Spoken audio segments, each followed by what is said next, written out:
What's up? What do you want to let them know? Huh? What do you want to tell them?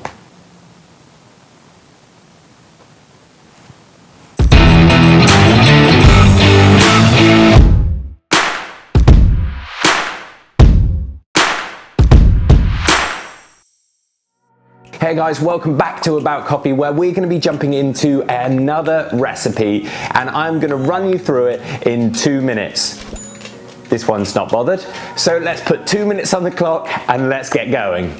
So a really simple Kalita Wave recipe for you today. I'm going to be using the 185 size brewer. There's also the 155 size brewer. Now a little tip is definitely get your hands on the official Kalita Wave papers. There's other knockoff brands that are out there saying that they can do the papers, but I found that they don't fit very well in the Kalita Wave. So make sure that you get yourself the right papers. So as I always say, start off by wetting your filter papers. It is going to make a big difference in your cup of coffee. No one wants to taste a paper in their coffee. And then we're going to be using 16 grams of coffee. So weigh out your coffee, and as I do always say, it is better to go for beans rather than pre-ground coffee, just because you're going to be able to grind that coffee to the right coarseness or fineness that you're going to need. And for this recipe, we're actually going smack bang in the middle, and we want a really nice medium grind.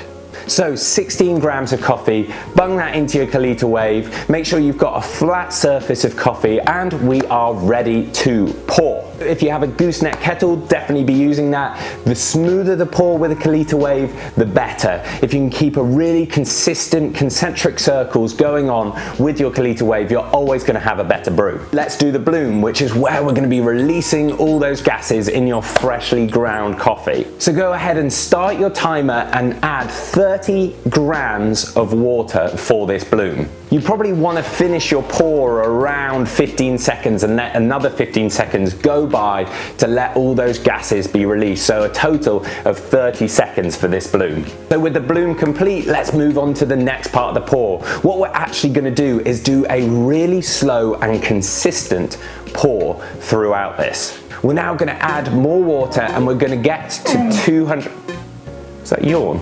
It's just down here. So we're going to now add the rest of the water, and we're going to hit a total of 250 grams. So slowly pour that in. I can't preach that enough. Slowly pour it in. Don't throw all your water in. Slowly, concentric circles. And we want to finish pouring around 1 minute and 45 seconds. Once you finish that pour, then you can let the Kalita do the rest of the work. Lots of these Kalita Wave recipes, you'll pour, stop, pour, stop, pour, stop. Whereas with this one, I want you to pour constantly for that time so that you're not stopping and starting, but that's where the slow pour is so important. And that's about it. A very simple Kalita Wave recipe. So stop the clock.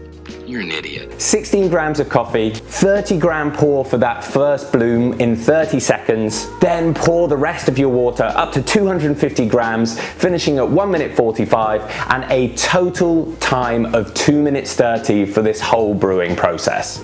There it is, our 2 minute recipe for this week. I hope you enjoyed. Make sure you like, subscribe, and turn on that notification bell, as we're going to have loads more recipes coming here to About Coffee, and I can't wait to see you in the next episode.